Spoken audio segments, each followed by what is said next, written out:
अगर आप हर वक्त थकन महसूस होती है, सुबह उठते ही बॉडी हैवी लगती है, जहन काम नहीं करता, चक्कर आते हैं या हाथ पांव सुन्न हो जाते हैं, तो स्ट्रेस या नींद की कमी नहीं, ये एक सीरियस साइन हो सकता है।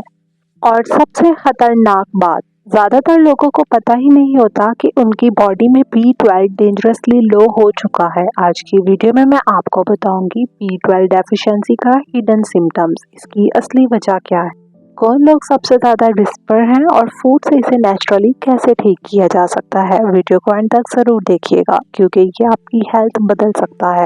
अस्सलाम वालेकुम एवरीवन, आई एम डाइटिशियन दुआ वहीद और आज हम बात करेंगे एक ऐसी डेफिशिएंसी के बारे में जो आजकल बहुत कॉमन हो चुकी है, विटामिन B12 की डेफिशिएंसी।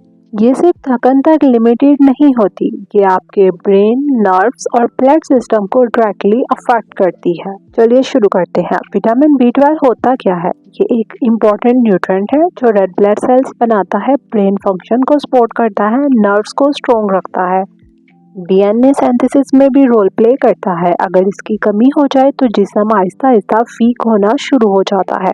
B12 डेफिशिएंसी के सिम्टम्स की बात करते हैं जो कि बहुत इंपॉर्टेंट है।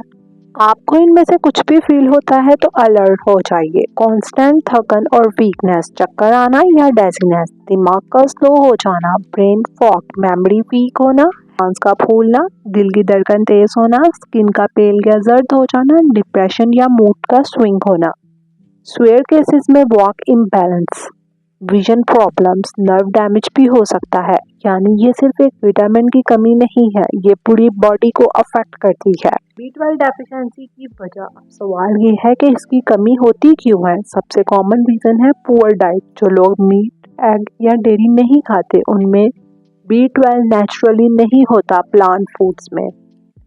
वीक डाइजेशन, अगर आपको स्टोमिक B12 एब्जॉर्ब नहीं कर रहा।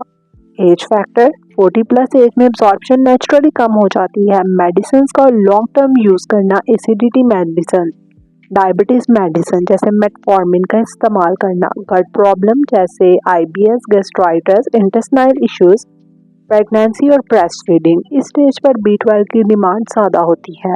कौन लोग रिस्क पर हैं?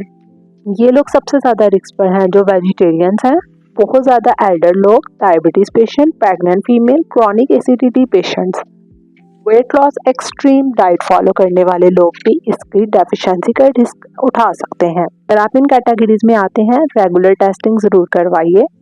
अब बात करते हैं सबसे इम्पोर्टेंट पार्ट की, treatment through food. Vitamin B12 सिर्फ एनिमल बेस्ड फूड में होता है, जिसमें सोर्सेज में beef, mutton, chicken, fish, egg, milk, yogurt, cheese. Daily routine, breakfast में एग और मिल्क का इस्तेमाल कीजिए, लंच में चिकन, मीट और रोटी और सब्जी, डिनर लाइट प्रोटीन मील और योगर्ट। वेजिटेरियंस के लिए उनके लिए नेचुरल सोर्सेज लिमिटेड हैं, fortified cereals, fortified milk, nutritional yeast, लेकिन अक्सर इन्हें सप्लीमेंट्स की जरूरत होती है। अगर डेफिशिएंसी ज्यादा हो तो B12 टैबलेट्स या इंजेक्शन दिए जाते हैं डाइटिशियन की सुपरविजन में। सेल्फ मेडिकेशन अवॉइड कीजिए, पहले ब्लड टेस्ट जरूर करवाइए। टेस्ट का नाम है serum vitamin B12 test, normal range है 200 से 900। अगर 200 से नीचे है डेफिशिएंसी कंसीडर की जाती है। अगर B12 डेफिशिएंसी को इग्नोर किया जाए तो permanent nerve damage, memory loss, severe weakness, anaemia, brain issues, इसीलिए अर्ली डायग्नोज बहुत जरूरी। तो अगर आप हर वक्त थकन फील करते हैं तो इसे इग्नोर मत कीजिए, ये सिर्फ लेजीनेस नहीं, ये आपके जिस्म का सिग्नल है, उसे विटामिन B12 की जरूरत है। अपनी डाइट को इम्प्रूव कीजिए, टेस्ट करवाइए और जरूरत हो तो प्रॉपर ट्रीटमेंट लीजिए। अगर आपको ये वीडियो इन्फॉर्मेटिव लगी हो तो इसे लाइक कीजिए, शेयर कीजिए और चैनल को सब्सक्राइब कर दीजिए।